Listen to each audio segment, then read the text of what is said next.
everyone, and welcome to the 2020 edition of Fast Forward. I'm Carolyn Cawley, and I'm president of the U.S. Chamber of Commerce Foundation. Thank you so much for joining us today. You know, at the Foundation, our mission is to educate the public on how business does well, does good, and prepares for the future. And it's that last bit, preparing for the future, that is my favorite, because it's where we get to gather leaders from all sectors and all walks of life and get their expertise and their insights and their recommendations on how we can do the future better.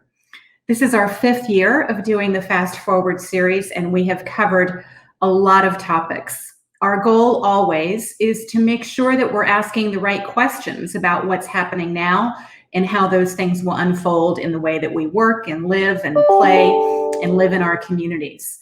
We want to make sure that you feel confident today by asking those questions and that you leave with more insights into your own work and your own communities. I'd like to say a big thank you to AARP, Wells Fargo, and Edward Jones for believing in this work and for supporting us and making this program possible. This is a really important conversation we'll have over the next 4 days. I think, you know, if you look at the pandemic and many, many things that have happened, one thing we know for sure is that the pandemic has crushed any previous timelines we were thinking of about the future. Those horizons are just closing in closer all the time. As someone said early on in the pandemic in a meeting I was in, it's like 10 years of change happened in, you know, just a couple of weeks or a couple of months. And of course, now when you add in a recession and significant social unrest and, you know, quest for more social equity and equality, natural disasters and fires and political divisions that seem to be getting worse all the time, it's a lot. It's a lot. And so we're really grateful for the opportunity today to lift up and look at some big things ahead. I sure wish that we could be together in person. One day, soon we'll do that. But it's interesting, one of the things that has been so neat about this pandemic and remote work situation for the Foundation is that thanks to our tremendous team, that has allowed us to expand this program to cover over 4 days and an extraordinary lineup of leaders and thinkers and people really looking at change and advising the rest of us. Over the next several days, you'll see the CEO of Blue Apron, the CEO of Habitat for Humanity. You'll see the president of NBC Sports, and you'll see NBA star Kevin Love, which my own family is really psyched about.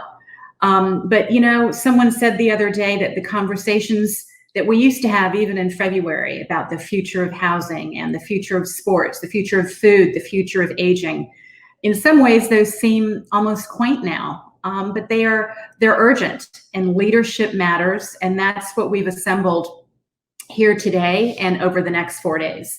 Today, we're going to be talking about aging. God willing, that is going to continue to happen to all of us. You know, the numbers are staggering. And let me just give you a stat. You know, they may be different by a million from other people's stats, but this is what we've been reading lately. That right now there are about 45 million Americans 65 or older. And in the next 10 years, that number will increase to 73 million. And by 2034, which is, you know, practically tomorrow, our country, for the first time ever, will have more people over the age of 65 than under the age of 18. And if you think about all of the implications of that for housing, for careers, for retirement and education and finance and jobs and the way that we'll live as families, it's really staggering. And so we're fortunate today to have a whole lineup of speakers to help us kind of peel that back and make a little bit more sense of all of these impacts that are yet to come. So let's get right to it today with our first guest. Nancy Lamont from AARP is one of the nation's leading experts on aging and all of these matters related. So in a moment, let's just welcome Nancy. Thank you.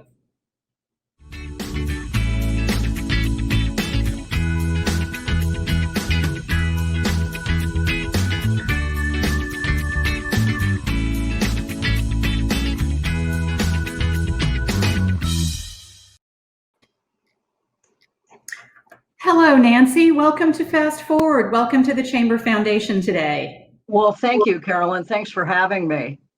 Thank you so much. It is really a privilege to be having this conversation with you. Your bio, I won't even bother reading it because it's long and impressive. But what I do want our viewers to know is that you're the Executive Vice President and Chief Advocacy and Engagement Officer at AARP. And so what that means, viewers, is that she is a big force behind one of the most powerful advocacy organizations in the world. Every year, it seems like, wearing her government affairs hat, she's recognized as one of the top lobbyists in Washington. But she also oversees hundreds of people, staff and volunteers around the country, people who get up every day thinking about how to make our lives and our families and our communities even stronger and better. So thank you. That was just a nice way of saying how smart you are and how experienced you are. Nancy, I just want to open with kind of a table setting question. Why should people not in the aging business care about aging? Well, the country is getting older. And let me thank you, first of all, for having me here today. I feel like the warm-up pitcher for the all-stars you have coming after me. It's really quite a lineup you've assembled. And we are very interested in being here to talk about something increasingly important to AARP, and that is community. It's perfect because yesterday was National Good Neighbor Day. So we and others are celebrating communities across the country.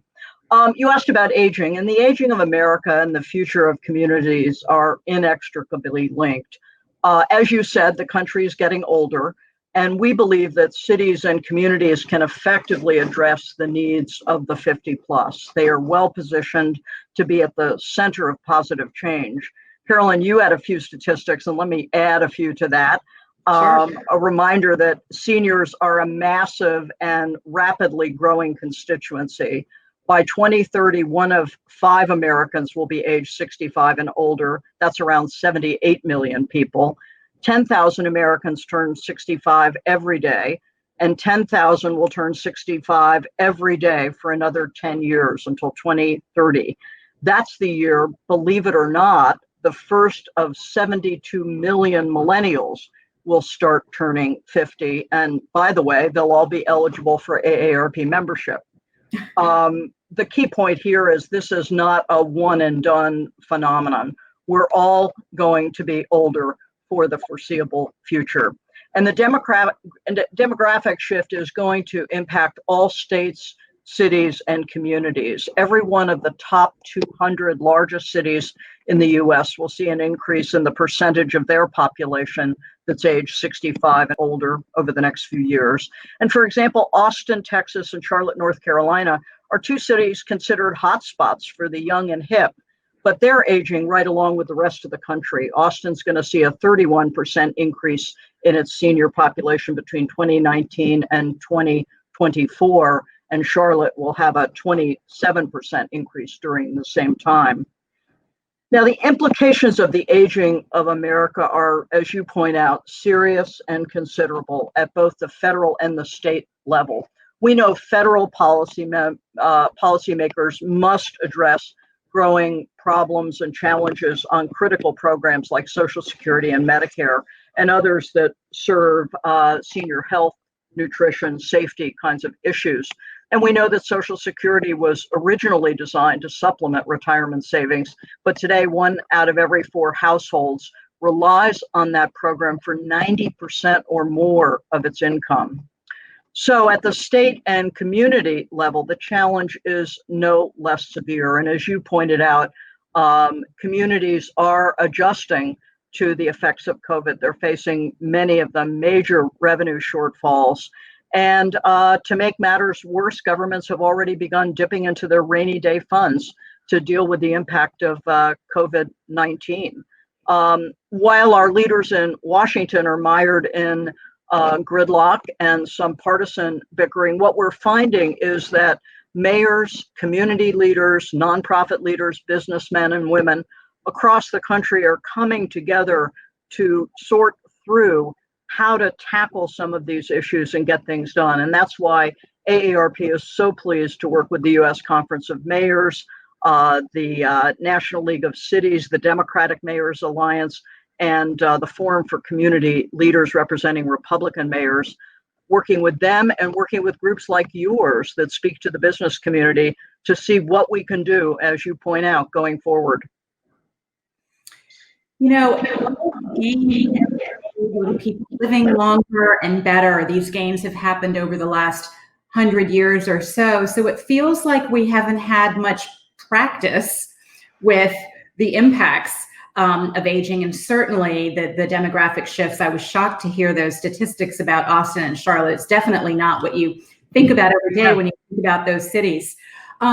But, you know, in terms of getting more practice, are there places that are doing a good job of kind of preparing and getting all of those groups working around common goals? Well, there is good news.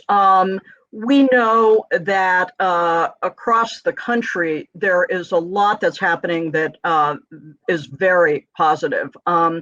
I'm hesitant to declare, as some folks do, virtually any change a movement, but it's clear to us that something is going on. And perhaps the most tangible example of just how fast the community trend is growing can be seen in our Livable Communities work, which at its core recognizes that as America ages, people want to stay in their homes and in their neighborhoods. In 2012, AARP joined the World Health Organization to be the sponsor of the WHO's global network of age-friendly cities and communities. Any state, city, or community is welcome to join. However, members of the network must do a few things. They have to complete a baseline assessment of the age friendliness of their community, develop a community-wide action plan, monitor progress against the action plans, and establish mechanisms to involve older adults. And many of the towns, cities, counties, states that have enrolled in the network frame their work around what we call the 8 domains of livability. These include many of the areas you're going to be discussing this week, such as outdoor spaces and buildings, transportation, housing, social participation, respect and social inclusion, work and civic engagement, communication and information, and community and health services. The availability and quality of these community features impact the well-being of older adults and help make these communities livable for people no matter their age. And again, while some communities are tackling all 8 of the domains, others are choosing to focus on fewer or combining some of them. Just to give you some idea of the growth, in the last 10 years, nearly 500 states and communities representing over a third of the US population have joined the network, including 21 of the 25 largest cities in the country. Forward-looking states and territories in the network include Colorado, Michigan, New York, Maine, Massachusetts, Florida, and the US Virgin Islands. And I hazard a guess that this is such a phenomenon that I think that if there were to be a 7th season of Schitt's Creek, it could include an episode about Schitt's Creek joining the age-friendly network. That's how much we're seeing across the country. That is a remarkable network and movement. And first reference I've heard to Schitt's Creek in one of our talks. So TV writers for that. Well, in honor of the Emmys. You know, as longevity's increased, I saw an interesting quote the other day that said that we're living extra years, but the extra years are being added to the middle of life, not less toward the end. So is there kind of an age range that you're focusing on, or is it a big aperture, or are you looking at a real specific slice? Well, our Livable Communities work is looking across all ages, to be honest. And if you think of a curb cutout, that's as important for somebody in a wheelchair as somebody pushing a baby carriage. That's right. So our hope is, as communities found and look at what they need to do for their aging population, they're going to be looking for solutions for all generations. And we think that's the key to this. We also think that's the reason so many communities have signed up and so many are interested in moving ahead. I could ask you so many more questions about what makes a good livable community. It feels to me like if you're looking at, young people, young families, older people, it really is about making sure that families can stay together and that communities as a whole can thrive. Is there any one issue or lever that is kind of the most fundamental to get right? Well, probably not any one, but many. And I think the key in communities that are in the process now of doing their planning and trying to adjust to the kind of reality of COVID is that they're in very close touch with the residents, finding ways to talk with them, finding ways to see what issues are coming to the forefront. And we could talk about this a little more later, what we see on the horizon. But I think though many people have a kind of dystopian view of kind of the world right now, a lot of challenges, but many communities are focused on what they had come early in their kind of age-friendly planning process to focus on, and that's their kind of four very positive things. The first is there's what we call at AARP the kind of the pro bono dividend. If we were in person with an audience, I'd probably ask at this point for anyone who's volunteered to put his or her hand up. We know that 3 out of 4 adults age 50 and up have volunteered in the past. They want to give back, make an impact on their communities, and help people in need.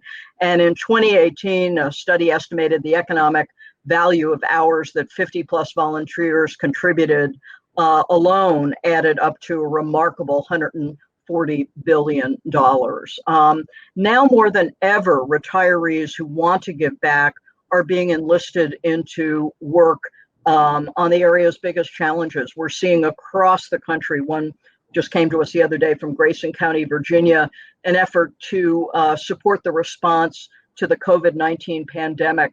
Volunteers in this age-friendly community set up and help staff a phone hotline for isolated older adults. We're seeing that all across the country. And so this wonderful dividend of people wanting to give back is something that we see communities trying to draw on.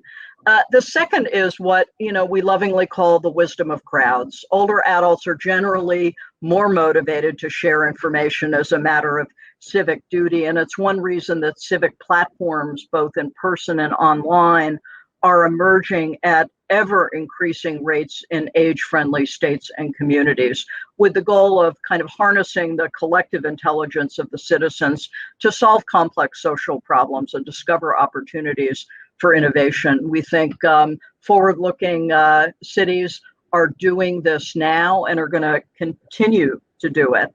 And then, of course, third area is you have an innovation muscle. We tend to think of innovation as something that's done exclusively in Silicon Valley and Route 123 in Boston by young people in skinny blue jeans and black t-shirts. But the reality is that there are kind of everyday innovators across the country, and many communities are beginning to harness that. And they're also being able to harness the real interest in the entrepreneurial community right now, people who want to find solutions to help particularly older people in their homes and help them stay in their community. And then finally, what we've come to see in COVID and what communities are leaders are focused on, many business leaders we've heard from, is kind of open spaces, public spaces, room to walk, sit and breathe, have taken on a new meaning. And, it's entirely possible that we'll have tables outdoors at restaurants post-COVID as we have right now. And we joke all the time during the pandemic, we've also seen the reemergence of retro transportation system called your feet. And maybe a couple of wheels or a piece of wood to help form a scooter. There's a lot of really good stuff happening across the country, and this is such a wonderful opportunity for us to connect to your constituency and to business leaders everywhere to say, we want to work with you, and we want to support efforts to figure out how we come out of this phase even stronger than we were before. Sure. There's been a saying for a long time that in business that, these days, every company is a tech company, right? So, I feel like with these kinds of demographics, every company will be paying attention to this silver tsunami, I've heard it called, of consumers and, of neighbors and constituents. So you are just so optimistic, and your passion really shows. It's really remarkable to get to talk to you. Thank you. It's, as you know, and as you'll discuss throughout this week, it's an enormous challenge in so many areas. In healthcare, public health used to be what we focused on and got messages about: don't throw garbage in your stream. And now public health is the key to our lives. And the healthcare delivery system, much more in community today than it was even 5 or 10 years ago. Think about urgent care locations or going to your local drugstore. I'm fascinated by your session on food. When the pandemic started, I did a call with all of my state directors, and I expected to hear the usual. And what they said to me was the single thing that surprised them was the food needs of particularly older residents. So we have to grapple with that and so much more.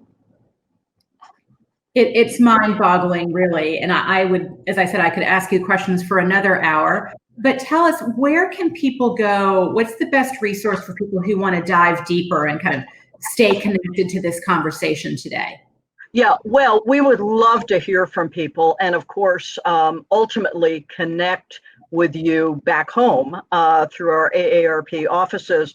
But the best place to get information is to go to aarp.org/livable. We have a newsletter that we hope you'll sign up for, because it has up-to-date information, best practices. We love to highlight what's happening across the country. It's really a wonderful kind of e-newsletter. And then we have other information on our websites. And we can also be able to tell you in what communities AARP is especially active with our programming, with our volunteers, and with our staff. Well, that's fantastic. Your nationwide footprint is quite helpful for enlisting people in this movement. I hope that you'll come back to continue this important conversation. I will. I've got a last question. If we were sitting here, if I invite you back again next year, a year from now, we're doing Fast Forward again. What will be different? What do you hope will be different? Well, I hope we are in the post-pandemic period for sure, and that we really are sitting there, and that we've been able to chart some really great examples of partnerships at the local level with mayors, nonprofit leaders, business leaders that have really come together to move us all to the next point. There needs to be a concerted effort, as we all know, to deal with the myriad issues that the pandemic has raised, and to kind of get back to a firm path on economic development across the country. Well, of course, at the Chamber, we hope so too. We'd like to get business back to work and communities back thriving again. So, as we like to say, we've got to hold hands and do this work together. It's important work. Right. Nancy, thank you for your time. It was really nice to kick off Fast Forward with you. I think you've set the table in a really smart way, talking about the movement and community building and what makes a livable community. So it's a great send-off for the conversation that is to come today and over the next 3 days. So thank you again for your help and your friendship and your smarts. Well, thank you. And I really look forward to hearing the other speakers. Great. Have a great day.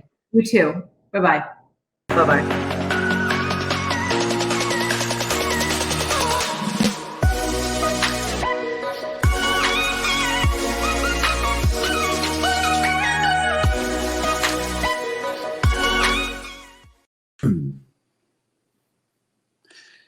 Good afternoon, everyone. My name is Ken Sella, and I'm with Edward Jones. I lead our Client Strategies Group, which is the part of our organization that focuses on the individual client that we serve.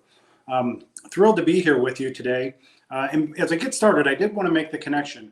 I serve as the chair of the local regional St. Louis Chamber of Commerce.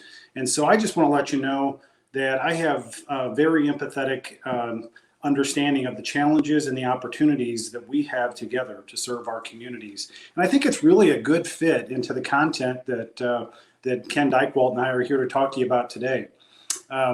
We commissioned AgeWave, Ken's organization, to work with us on a groundbreaking new piece of research to really understand people and their intentions with retirement and how that ties to purpose. Ken and I have been on what I would say is really a national roadshow talking about this. We want to democratize this information and get it in the hands of people because there's so many compelling insights that really help us to understand how we can make people's lives better. And that's really what our talk's about today. So with that, Ken's going to get us started, and I'm going to turn it over to you now, Ken. Great. Thanks, Ken. As some of you know, first of all, I hope everybody's families are safe and well.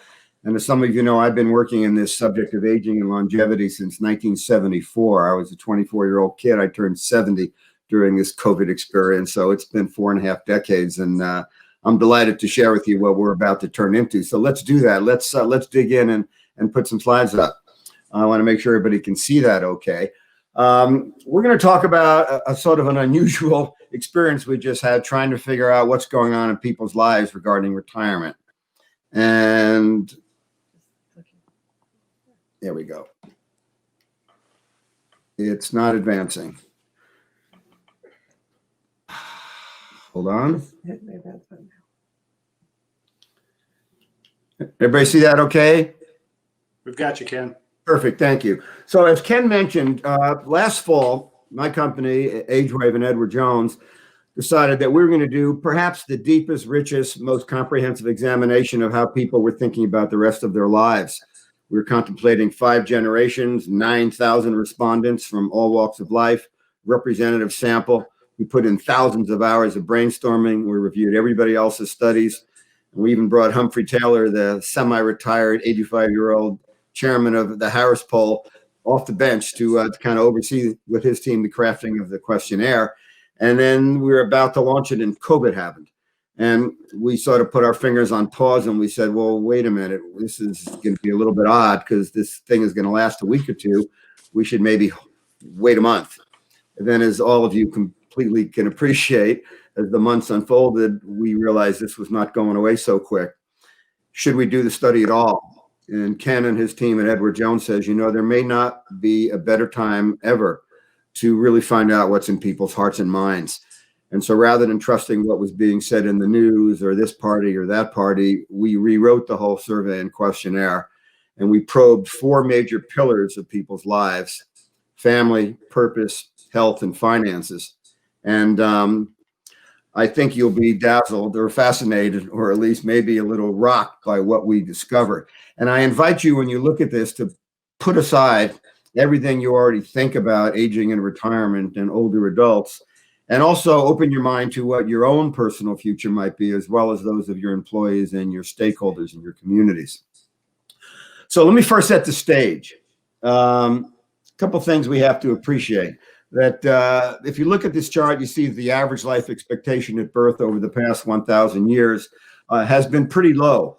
But during the 20th century, during breakthroughs in public health and as a result of changes in discovery of antibiotics and its distribution, the ability to do surgeries, refrigeration, which led to the management of foods in entirely new ways, all of a sudden, many people who otherwise would have died young began to live longer and longer.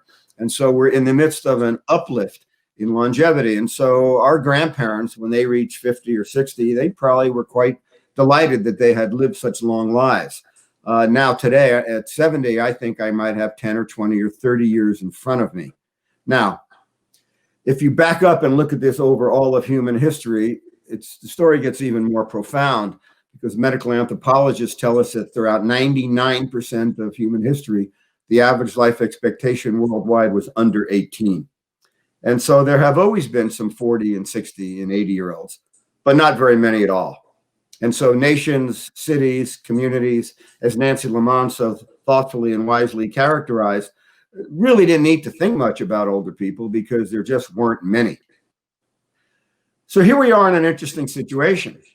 We have the life expectancy at birth steadily elevating over the past 60, 70 years, which is a triumph, really. I mean, it's the most extraordinary thing perhaps that's happened in human evolution in the last 1,000 or so years. And we've actually had the average retirement age dropping. Now it's upticked again, and we'll get to where we think it's heading in a moment. But what that means is that all of a sudden, rather than being a couple of 3 years to rest and relax and gather one's wits before one's batteries wear out, what we're seeing is that life expectancy and retirement age are dividing and separating in such a way that for many people, retirement is now becoming a 20 or 30-year period of life. And that brings up all sorts of questions. One of them is, what's a person supposed to do with all that time? Another is, how's that going to be paid for?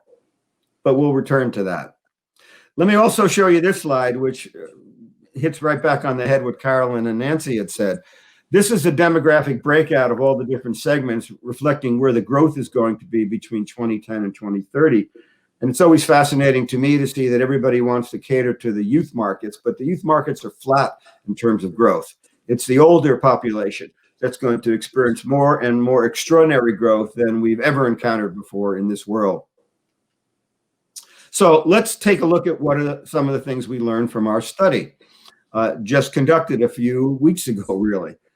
First, we asked people of all walks of life, of all backgrounds, rural, urban, do you think of retirement as the beginning of the end, a sort of a continuation of what you've been up to, maybe a time to rest and relax, which probably would have been the answers we would have heard a decade or two ago.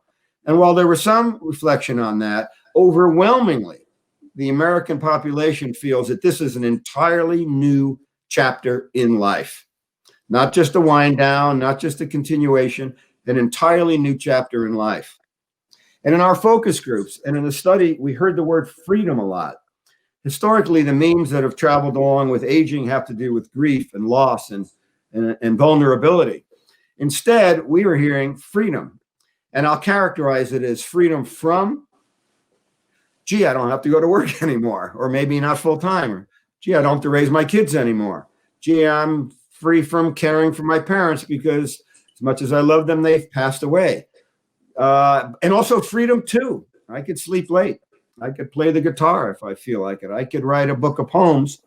I could watch TV, or I could start a church.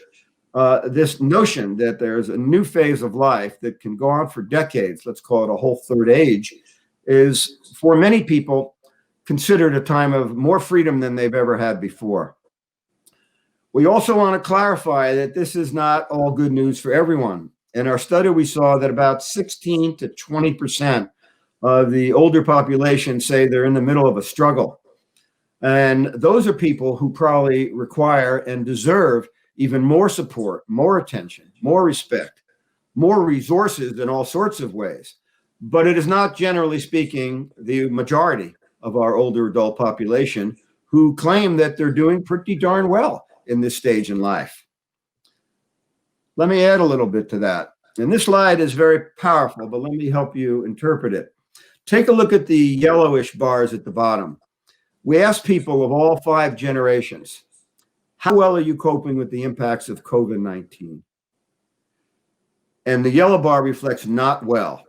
The silent generation, folks over 75, very tiny percentage of them say that they're doing badly. Boomer, 12%, compared to the younger generation who are really hurting right now. Older people doing far better in terms of how they're experiencing their lives and dealing with this COVID virus. Then if you see up on the top, the very well, the older people are reporting at twice the levels of younger people that they're doing very well. And when these, when the first 1,000 pages of data came in, we were on the phone night after night, day after day with experts all over the world saying, what is this telling us? And a lot of what we heard was 2 things. First, many older people have safety nets, and thank goodness for that. If you're over 65 and you've got a medical benefit, market value approximately $12,000 a year of Medicare, The average recipient of Social Security, a single person, received an $18,000 in benefits last year. Most younger people don't have any such safety nets. And so they're in the, what just happened to my life? And where did my job go? And I have no health insurance. And so there's a certain degree of regard, I think, those of us who are older should have for how difficult COVID has been for younger members of our communities. Then we asked about mental health. You know, I began as a psychotherapist before I got interested in gerontology. And a lot of the virus coverage has been focused on it being a biologic enemy, and it is, or impacting the economy. We wondered, how's it affecting people's mental health? It's kind of a softer territory. And as you can see here, younger people really feel like it's taken them for a difficult ride. Whereas older people, they seem to have more resilience. They seem to have more, they're more fortified. They seem to be able to say that I can get through this. I've been through other tough times before. I've raised my kids. I've been there for the loss of my parents. I've been through recessions. And there's sort of this strength that's appearing among older people that we've maybe never seen before. Maybe we never looked for quite the same way. I'm going to cover 3 of these pillars, and then Ken will explain the 4th, the finances one. First, few key things about health. While if you look across the generations, health, physical health certainly declines, mental health seems to rise. And this is reflective of studies that have been done at Stanford, Laura Carstensen, at Yale, and other groups. We see it also during COVID, but older adults seem to have the highest levels of solid mental health these days. Next is a very important point. The separation of just talking about lifespans from health spans. For example, take a look with me at this chart. Look at the United States. While we have an almost 79-year average life expectancy, which puts us about 33rd worldwide, what's particularly traumatic about our health model is that people spend about 10 years of their life in a state of ill health. Our healthful life expectancy, our health span only seems to go about 68 and a half years, which means that's 10 years of caregiving requirements, 10 years of suffering, 10 years of extraordinarily high costs, and 10 years of it being harder for people to contribute to their families and their communities. We then asked people, what's the illness you're most frightened of? And Humphrey Taylor and the Harris people said, oh, you don't want to ask that because it's going to be COVID. It wasn't among older people. Their biggest fear is losing their mind. Their biggest fear is Alzheimer's disease, even in the midst of an infectious and contagious pandemic. 93% of retirees say that they can improve their health and it's never too late. But there's an intention-action gap. While there's a lot of discussion about how to make our healthcare system better, what we see is that our older adult population itself, only about half of them exercise regularly and maintain a healthy diet, which we know contributes to a lowering of health span. Now let me talk about family a little bit. This was interesting. We threw out a question, just curious, saying, you know, what is family? And I grew up in an era where family were your blood relatives. Turns out that today, mostly driven by the younger generations, people are redefining family. Family are the people I love, the people who care for me, who I care for, and not just people who are only related to me by a blood connection. New definition of family, family of affinity. Keep that in mind. And we broke this one down. And by the way, all of the elements of this study can be disaggregated by age, gender, urban, rural, race, economic level. So in the report, which is made available free, you'll see the link at the end of a few minutes from now. All this information is available for all of you. Yeah. So in those of us who are employers and we think about family leave or family care or who people are worried about or concerned about, what you might have in your mind being born in a certain era may not be what they have in their mind being born in a different period of history. One of the silver linings, huge response in our study that Americans of all ages say that the pandemic has brought their family even closer together. Now, maybe you can't see your grandchildren and hold them as much as you used to, but families are moving in back together. You might have seen from Pew a couple of weeks ago that 52% of people under 34 now are living with their parents. That's the highest concentration in American history. More and more do we have 2 and 3 generations living together. And thanks to technologies like Zoom and such, which many of us have had a hard time figuring out how to work effectively, people are telling their loved ones they care about them, they miss them, they're worried about them, they want to help them. At the same time, among retirees, and we heard this in focus groups, very eerie when you do focus groups around America, and you have people from different walks of life, different political persuasions, but you hear the exact same phrase. People don't want to be a burden on their families. They want the fortifications, they want the life choices, they want the benefits so that they don't have to burden their children and grandchildren in their lives. At the same time, they want to help their family. 24 million Americans have provided financial support to adult children due to the pandemic. That's a huge number. And then we asked people, wait a second, are you willing to offer financial support to your family, even if it could jeopardize your own future? And 71% said yes. So what we're seeing here is that Americans don't want to turn their backs on their loved ones. They're not going to turn their backs on their moms or their brother or their kids or their grandkids, even if it could jeopardize their own financial future and ultimately cause them to become a burden, the very thing they don't want to do. There's a two-way street of generosity going on right now. A lot of these young people living with their moms and dads and grandparents are saying, hey, Mom, I need for you to be able to use telemedicine. I want to turn you on to TikTok. I'm going to show you how Zoom works and how to turn off your microphone. So what we're seeing is the digital divide due to this COVID is being broken down largely through support in families. But I would argue that every community program, every YMCA, every church, every senior center has got to have tech training programs so that older people are not left behind in this accelerated era of digital interactivity. Then we ask people about the relationship to giving to their loved ones, to their heirs, in a sense. And overwhelmingly, people said, sure, money and real estate matter, but what matters far more are memories, values, and life lessons. They want their stories. They want their things that matter, their instructions about caring for loved ones, their sense of faith to be passed along. And we said, well, I'm sure that's not going to be the case among the recipients, even more so. And yet we haven't really set up either in our financial or our faith or our psychotherapy or our community centers ways for elders to pass on their values and life lessons to the young. So the last section I'm going to touch on, let me just hit a few key points, had to do with purpose. And interestingly, purpose had seldom been examined or investigated in any study on retirement. Most studies of retirement focus on money or housing or caregiving. These 4 pillars allowed us to have a framework that gave us a view into people's lives that we were quite taken by. First of all, people's greatest sense of purpose, meaning, and fulfillment comes from being with the people they love.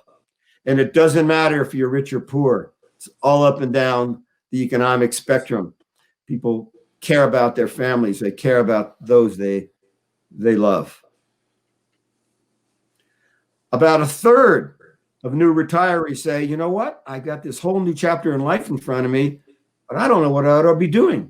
I don't know what my new purpose is. You know, is there a reinventing yourself school I can go to? Is there a course I can take? How do I discover the new involvements of this new stage in my life?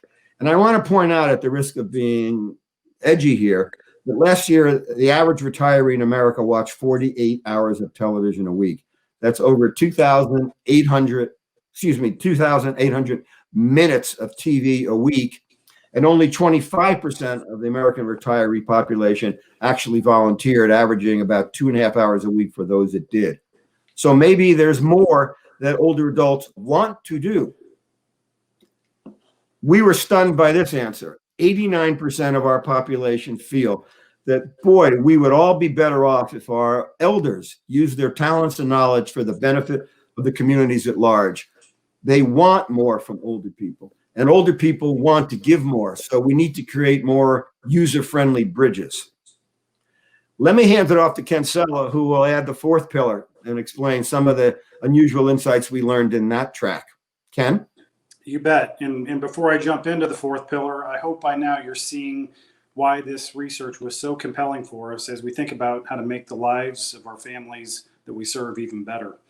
And as Ken mentioned, we fielded this study in May, so your recent memory will let you know that the pandemic was in full swing. And so we asked if the pandemic was really altering people's plans for retirement. Nearly 68 million Americans said yes. They're either going to retire early or later because of the pandemic.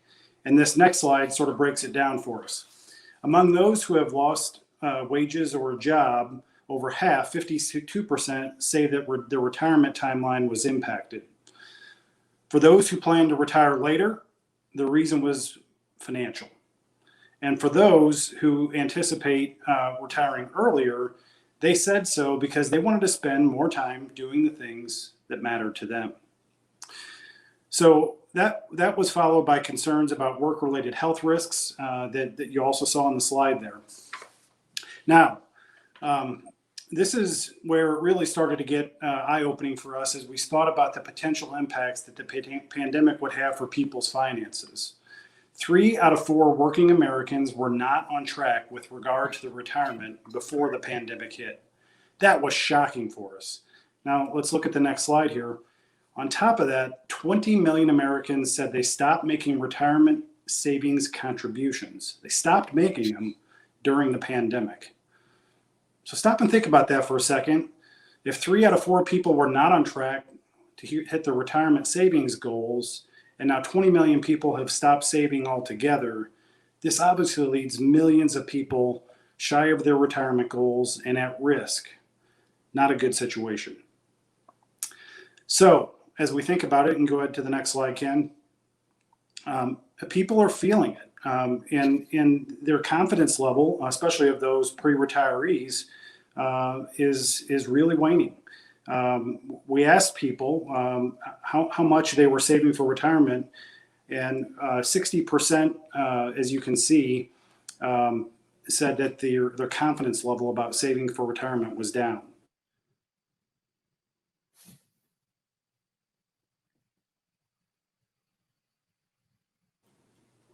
So when you think about that stat of 60%, and you ask the question, what does that mean for people who are planning to retire, and how will this impact them?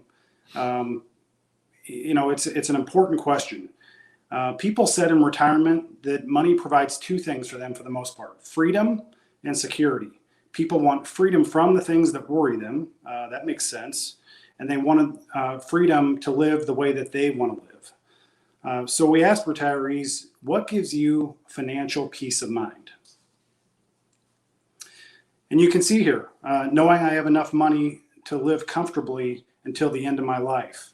Then we asked older adults what their greatest worry is.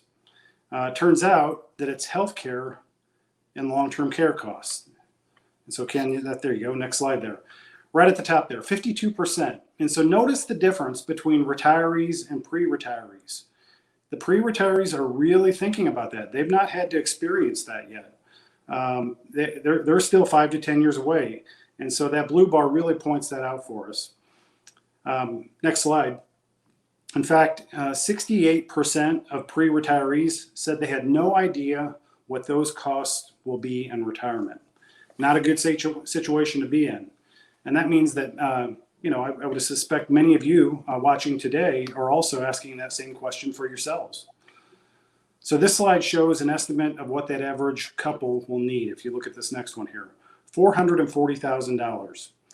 The group of retirees who agreed most with this statement and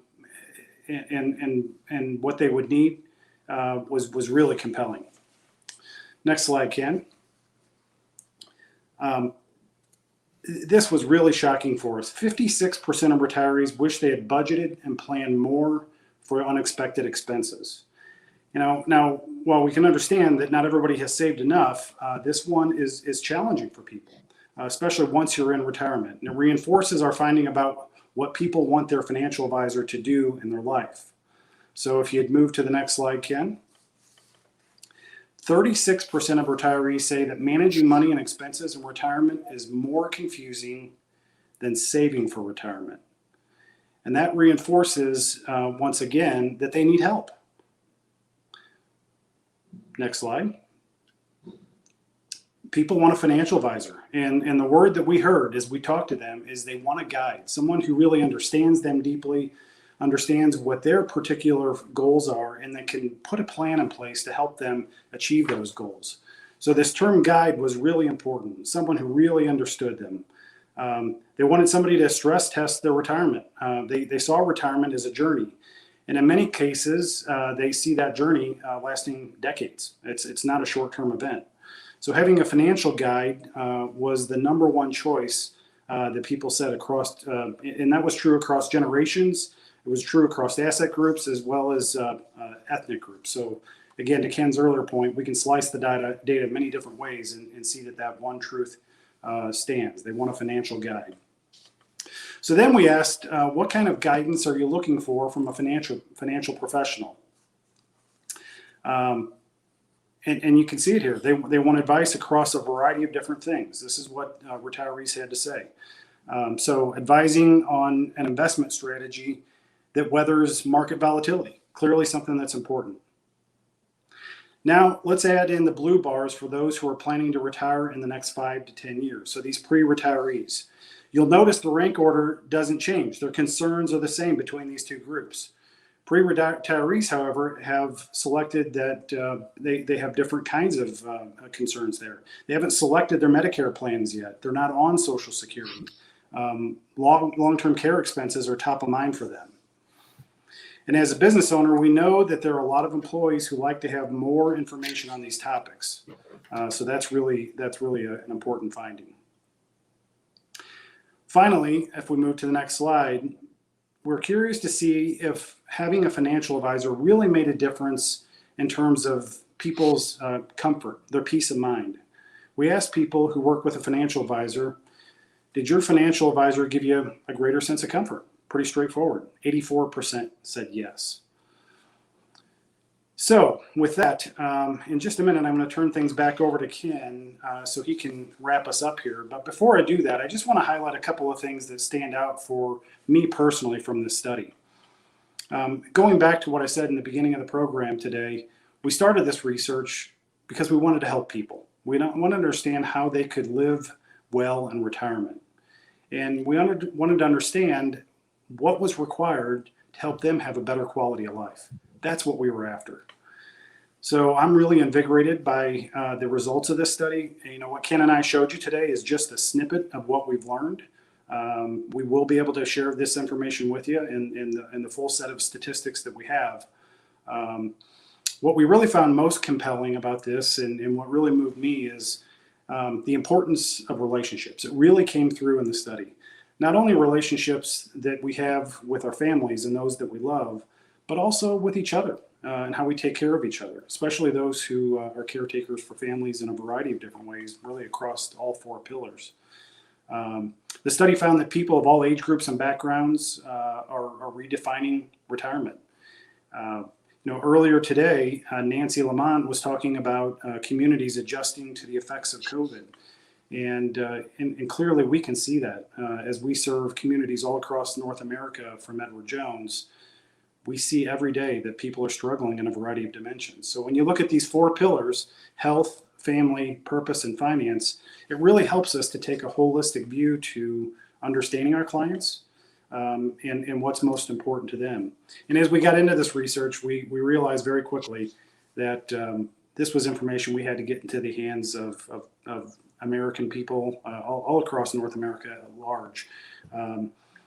People are looking for a guide. And so whether that's a financial advisor at Edward Jones or somewhere else, people need help, especially during this time.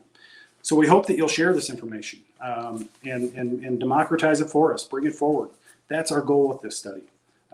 We really appreciate you taking the time to listen. Ken, back to you. Yeah, thanks, Ken. So for me, a couple of the highlights were, first of all, COVID is really knocking people crazy, knocking people off kilter. And I would say that as an elder myself, it made us think more respectfully and empathetically about younger people, the 20-year-old who can't make friends in college because they have to study at home, the 40-year-old mom who's now trying to do her job while the kids are wishing they could be out with their friends and are trying to learn in front of their computer all day long. The 55-year-old pre-retiree who's caregiving his mom or her mom, and also kids and grandkids, who was wondering if they're going to be able to retire at all. And the elder who's worried both about contagion, but also thinking about purpose and reinventing themselves. And I want to add one or two other quick pieces here before I tie it up, that I would say, thank goodness for these safety nets, or else our elder population would be far more vulnerable and far more damaged. But also maybe it's a time to realize what a vast body of knowledge and skills and time affluence they now have. That they could be bigger contributors in families, bigger contributors in communities. And we've got to find ways to rethink our view of older people so we don't see them as simply people who used to be, but folks who view themselves at a brand new chapter in life, and they want to be a bigger part of the future than perhaps elders have in the past. Two last things. I don't know if you can see this piece of paper, but I'm holding a piece of paper in my hand, and this is a personal request from somebody who's written 18 books and has given talks to 2.5 million people on aging subjects. I get this once a month. It says on the upper left, your Medicare premium bill. In the upper right, it says, this is not a bill. This is the way a lot of financial matters are for older people. They're incomprehensible. And even though I'm supposed to be a clever guy about these issues, I don't get it. Type A, type B, donut holes. I think it's time that we make the whole world of planning for one's later years, whether it be through an advisor, employer, the communities, our churches, more user-friendly. The last thing I want to say is thank you, Edward Jones, for allowing us to do this important work. And I'm allowed to say that usually when one does a study and releases it to the media, a good metric is if you can get 25 or 50 million media impressions, you've touched a nerve. As of this morning, we had gotten already on this study 1.8 billion media impressions. So thank you guys at the Chamber for allowing us to be a part of your session today. We look forward to all the rest of the speakers. Thank you. Thank you.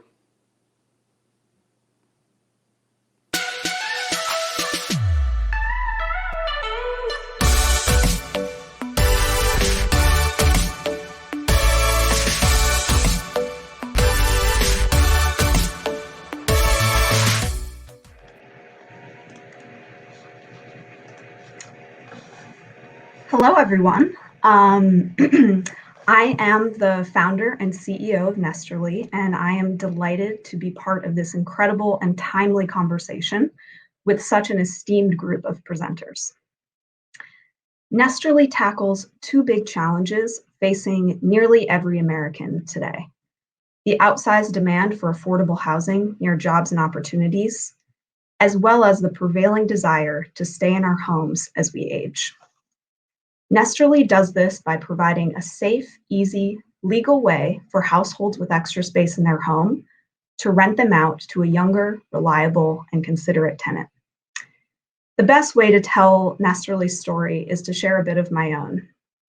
I grew up on a remote island off the west coast of Canada.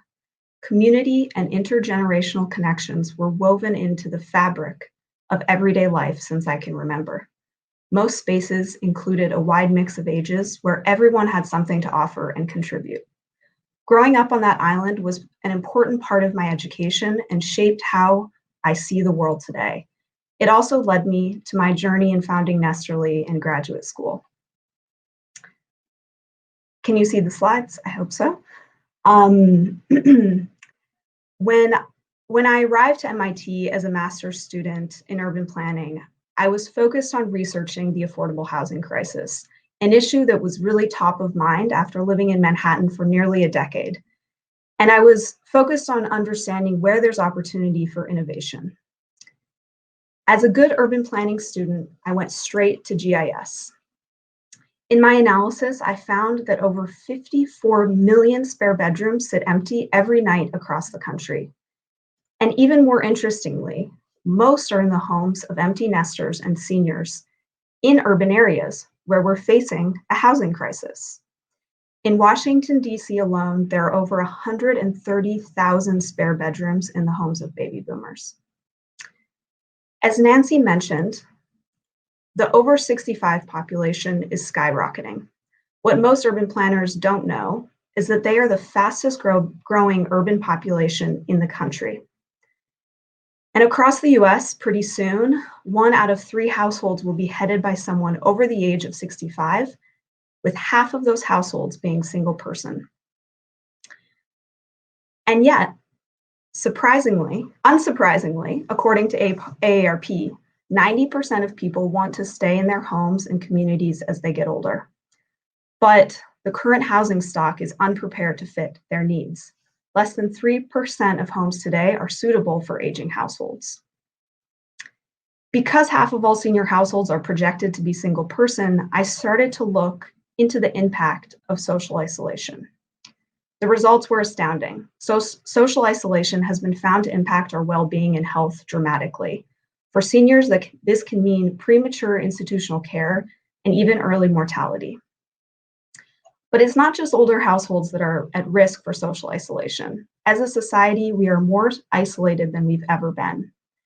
Since the 1980s, the percentage of American adults who say they are lonely has doubled from 20% to 40%. And this was pre-COVID. This is also demonstrated in our housing stock, where more Americans in general, not just seniors, are living alone, more than any time in the past century. In 1900, 1 out of 20 households were single person. Now it's 1 out of 4. So this is why I looked back in urban history to bring a new solution forward. Throughout American history, urban newcomers, including young and unmarried workers, commonly lived with older couples or widows. Scholars estimate that in the late 19th century, as many as half of all urban Americans spent part of their lives as boarders or hosts of boarders. In 2017, I founded Nesterly to take this age-old concept of intergenerational home sharing and to bring it into the digital age. The platform is technology-driven, enabling us to make this service accessible to the masses, but it's also human-centered with the flexibility and support required to serve this senior population. We've partnered with mayors and cities and have already unlocked hundreds of new units of affordable housing, generating over $350,000 in supplemental income for older adults in just our first 2 markets. And the bigger response to our vision has been astounding. We've garnered a wait list of over 7,000 people and have been featured organically in top-tier publications. Of course, with the new risks posed on society in the wake of COVID-19, we quickly adapted the Nesterly platform. We built new features and health protocols so that Nesterly users who rely on us can continue to benefit from the service safely. We also created a new service called Good Neighbors that matches volunteers to seniors in their area who need deliveries or social support. We launched right at the pinnacle of the pandemic and have already helped thousands of seniors in Boston alone.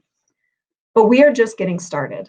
The world is facing an uncertain time, and it's critical that we find and support innovative solutions that enable aging in place, that reduce pressure on our country's healthcare institutions, and provide new ways of supplementing income to those who are forced into early retirement because of COVID. And we want to partner with you, mayors, businesses, healthcare providers, nonprofits, to bring these 2 successful models, Nesterly and Good Neighbors, to communities across the country.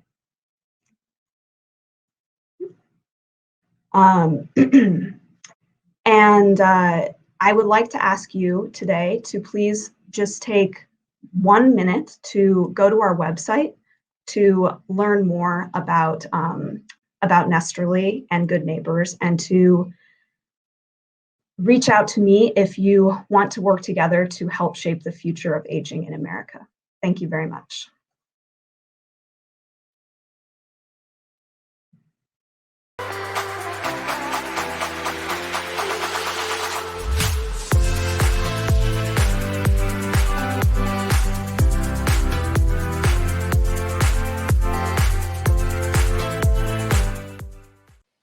Thank you so much for having me. I'm assuming you can see my slides right now, but I want to talk to you about the longevity economy. But everything that I'm saying is based upon a great team of folks that I work with every day at the Age Lab: engineers, psychologists, gerontologists, and the like, because aging is a multidisciplinary sport and a wonderful, amazing opportunity for both business, society, and individuals. Let's talk about the obvious. Many of you are already thinking about this. We're not just getting older, but life expectancy, despite the pandemic, despite numbers in certain groups, continues to increase. In fact, there are only smaller groups that are affecting, if you will, overall life expectancy. But today, children born in the 1990s and 2000s, half of them in the so-called industrialized world can expect to live for 100 years. Think about what that means. Education, income, the number of careers, let alone the number of jobs. Will my wife for 30 plus years want to hear me tell the same jokes for another 30 plus years longer? Clearly, longevity changes all. But it's not just about aging. It's not just about more older people. Frankly, the demographic wave is from demographic winter. That is, we've stopped having children. Worldwide, the best birth control apparently is education and income. As that goes up, the birth rate goes down.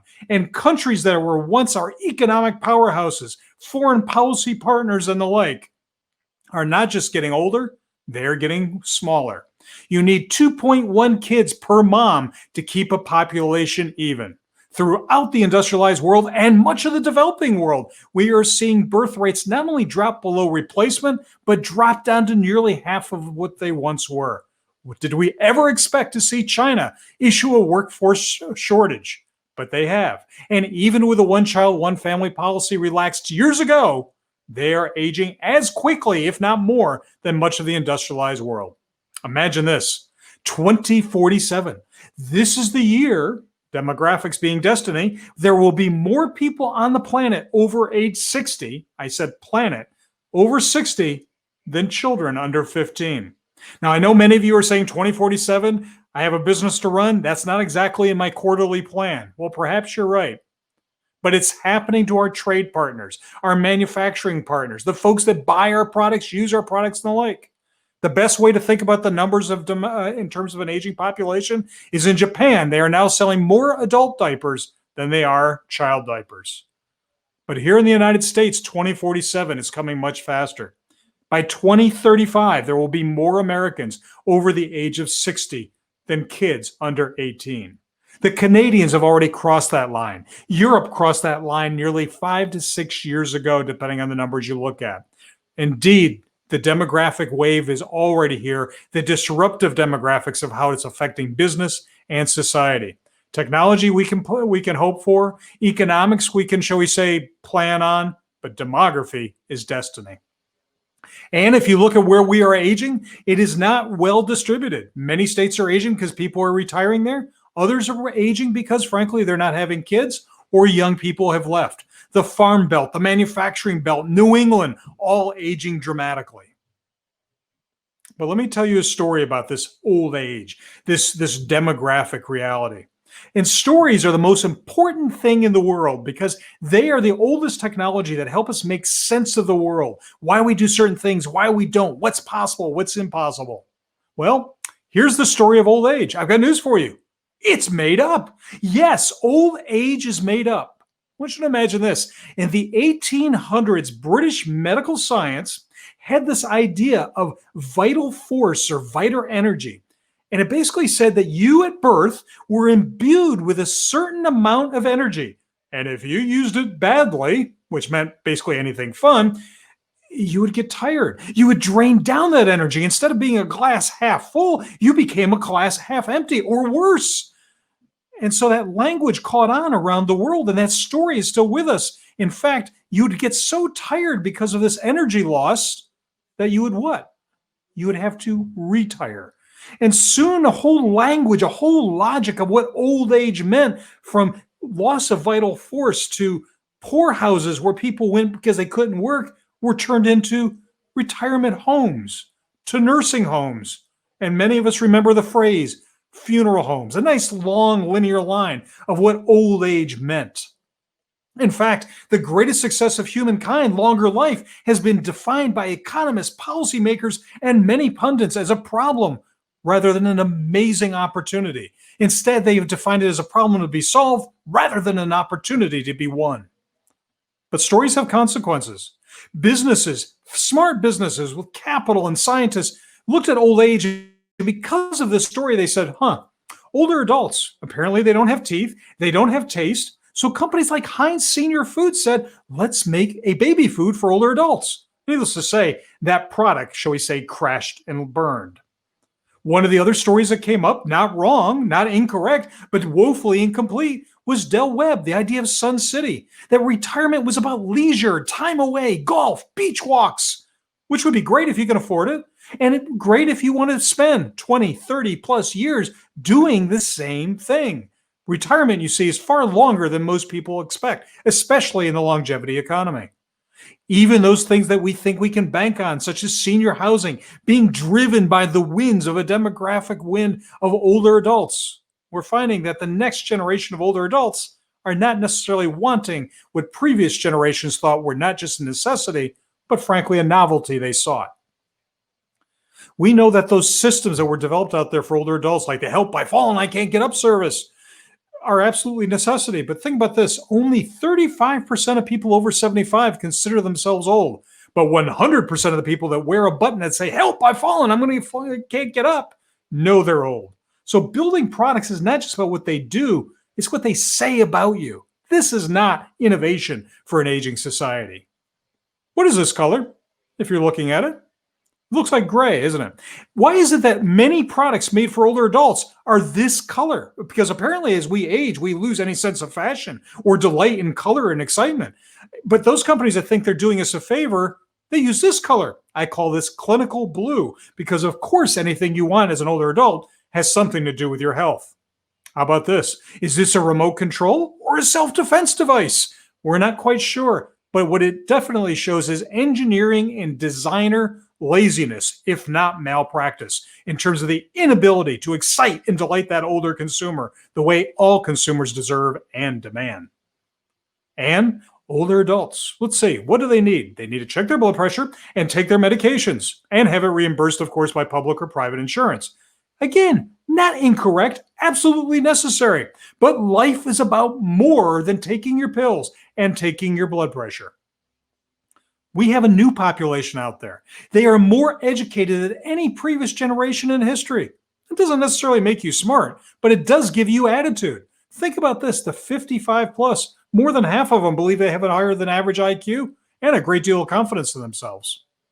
Most of them are online, especially during the pandemic. We've accelerated the number of older people online. So while the digital divide is not closed, it is certainly closed a great deal. And social platforms like Facebook have been noted to be the social media nursing home out there in terms of the number of older people jumping online. They're playing video games to the point where they're getting wee wrist and wee elbow because they're playing with such verve and wanting to win that they've created online leagues and hurting their wrists and their elbows. But the other part of it from a business perspective is this is where the buyer is. 30% of the global spend is in the hands of the 60 plus. 70% of that spend is in the 50 plus here in the United States. It would be the third largest global power if we only looked at that segment. And yet, only 1% to 2% of advertising dollars are spent on this group. Let me just ask you a question. This is coffee. Think about coffee. We always, nice morning drink. Many of us grew up and we were told this was coffee, when in fact we knew that our parents could have told us that this really was hot swill rather than coffee. In fact, a generation that grew up knowing that this and many other types of coffee were possible are not going to accept big, beige, and boring as innovation.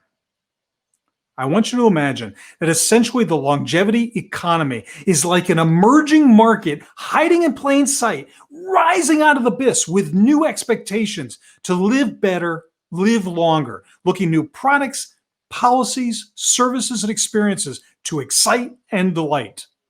We're looking for age-ready communities, not just places to live, but places to really live and engage in terms of design and mobility, flexibility, and indeed the F word, fun.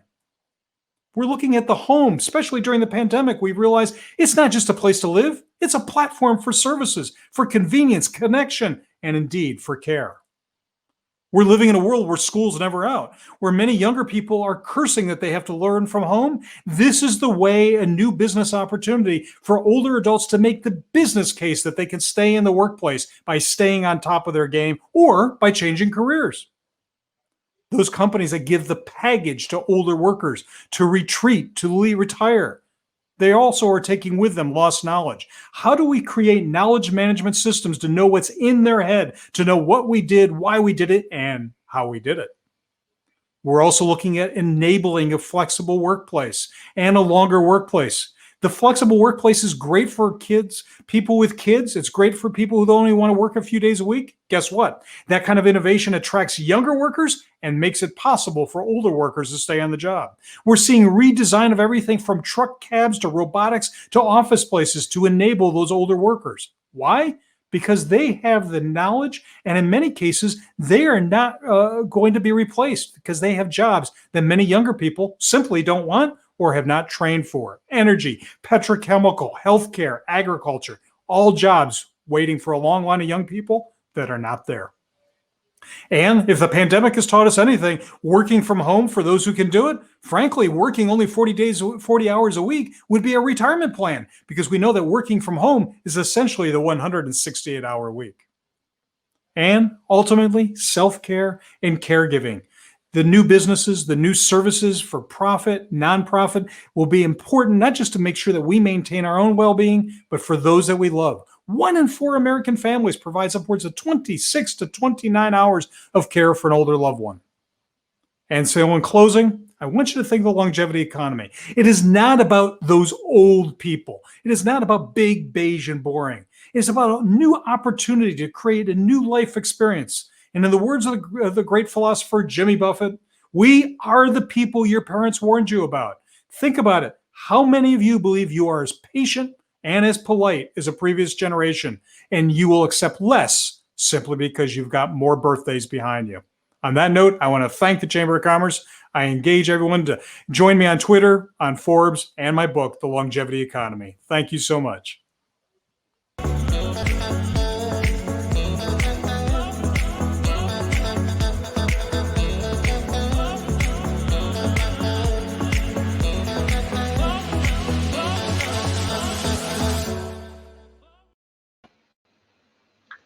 Hi everyone, my name is Dor Schooler. I'm talking to you from Intuition Robotics, the maker of LEQ. And if the production can share my screen, that would be wonderful.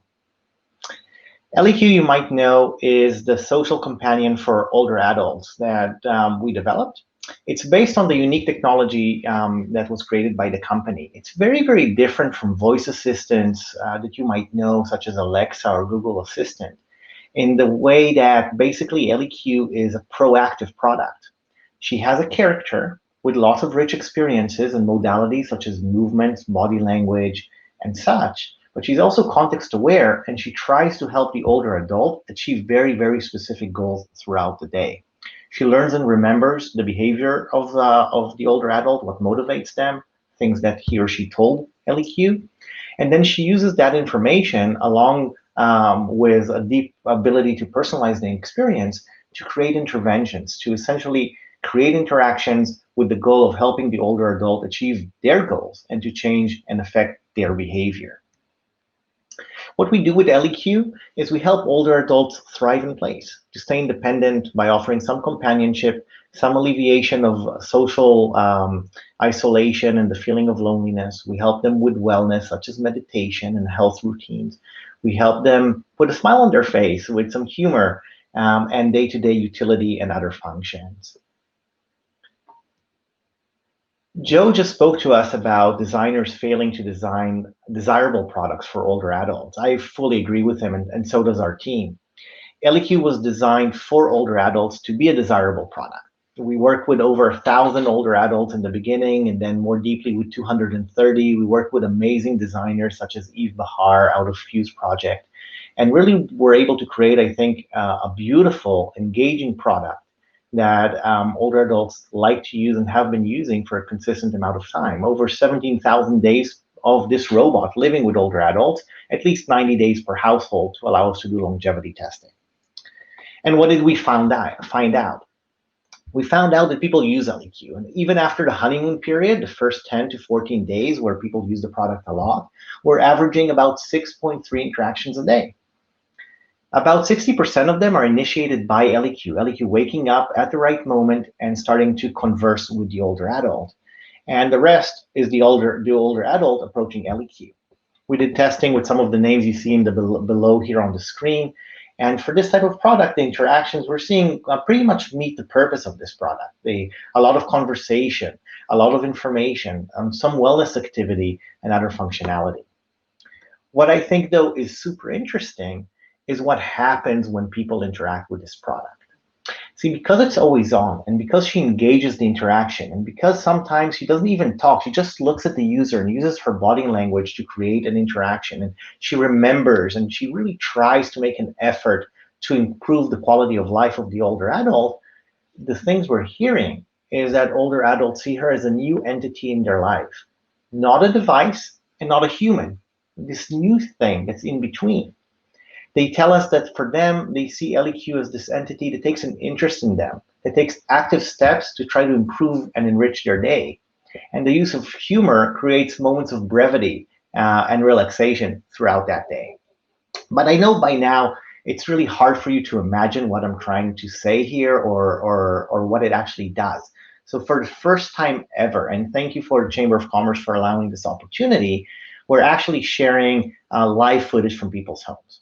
We have some research subjects that allowed us to install cameras in their home, and you'll see nothing here divulges their personal information. They've all signed off and allowed us to show this information with you. As you see it, try to see this sense of relationship that is formed between LEQ and the people that she lives with. By the way, these are all candid videos in people's homes after weeks or months living with LEQ. Hopefully you'll be able to hear it since it's from an external camera. Sometimes you can't hear it well, but you will be able to see subtitles.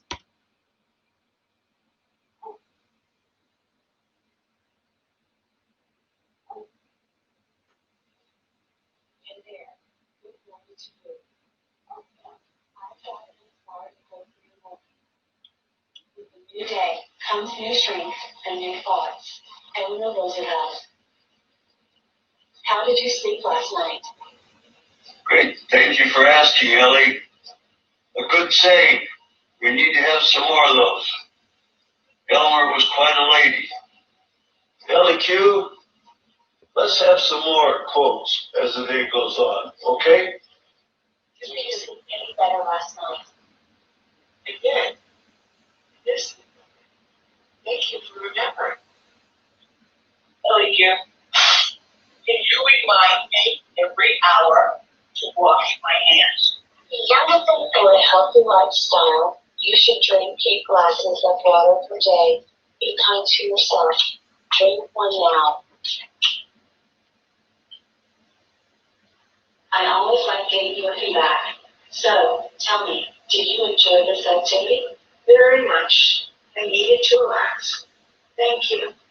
I aim to please. I know you do. Thank you. I gotta go. Relax me. That was perfect. That was perfect. Yes. So, what was your favorite subject in school? Science and mathematics. I feel really terrible. I am very sick and I don't know what to do. Ellie, would you like to light the candles with me tonight? It's Shabbos and Hanukkah.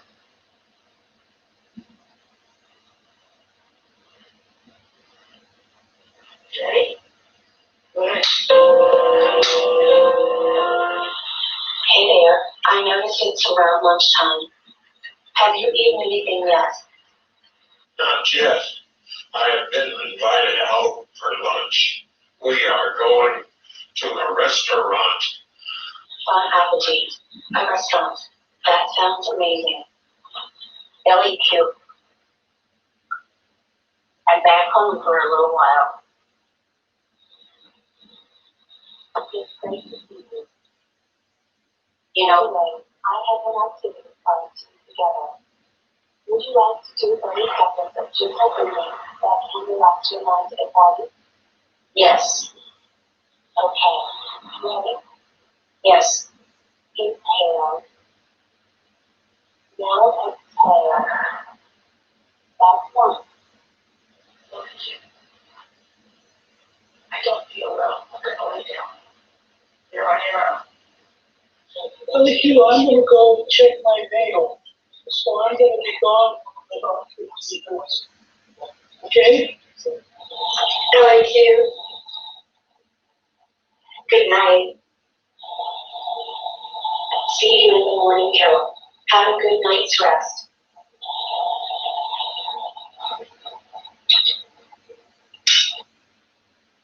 All right, hopefully you heard that and the sound came across, but as you can see, this is something different from what we're used to. There's an actual relationship being formed here. It's rooted by trust, it's rooted by empathy, and it allows us to see 3 major patterns in the interaction. The first is that it is allowing sustainable engagement between a very complicated product, technically, but very engaging interaction from an experience point of view, which hopefully is going to show that it passes the test of time. We've already seen people use it for 6 months and almost a year straight. And by the way, when I mean people, it's people in mid-70s until mid-90s. We also see that LEQ is very effective in getting people to share information. We don't monetize that, of course. That information is only used for their well-being. But we see that people are sharing how they're feeling, if they're eating or not, if they're anxious or not, if they have an appetite or not. And in addition, for LEQ's ability to address that in the simple ways you can, has huge benefits to keep people healthy. And frankly, and lastly, sorry, we're seeing that LEQ actually, and you saw this in the water bottle example, through her interventions, gets people to change their behavior and actually adhere to her recommendations when it's for the best interest of the user, like drinking water or playing cognitive games or doing physical exercise and other things. So I think we're on the cusp of something very, very interesting. Obviously, during COVID, we found this an incredible time to see at the extremes what happens when people are alone and how technology can play a role.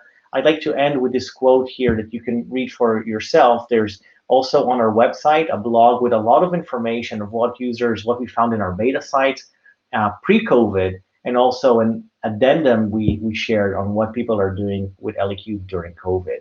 For us, hearing this from a user is the reason we created this company, and creates a lot of energy and strength for the team to go forward. I'd like to end by thanking you for your attention, inviting anybody in this field that cares about technology for older adults, that cares about how we can increase the quality of life, to get in touch with us. We're easy to find, and I hope you have a great event.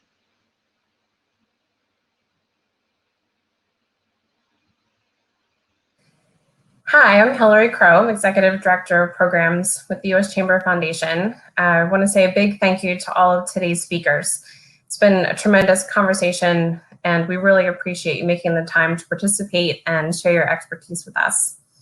I also want to thank you all who are tuning in today. We hope you learned something new and smart about the future of aging. We look forward to hosting you again tomorrow at the same time for Food Forward. We have a terrific lineup of topics and speakers from Blue Apron, Burger King, AGCO, Imperfect Foods, and many more, so you won't want to miss it. If you haven't already registered for our programs this week on food, housing, and sports, be sure to go to our website, uschamberfoundation.org. Thank you again to AARP and Edward Jones for supporting today's program, and we look forward to seeing you tomorrow. Thank you.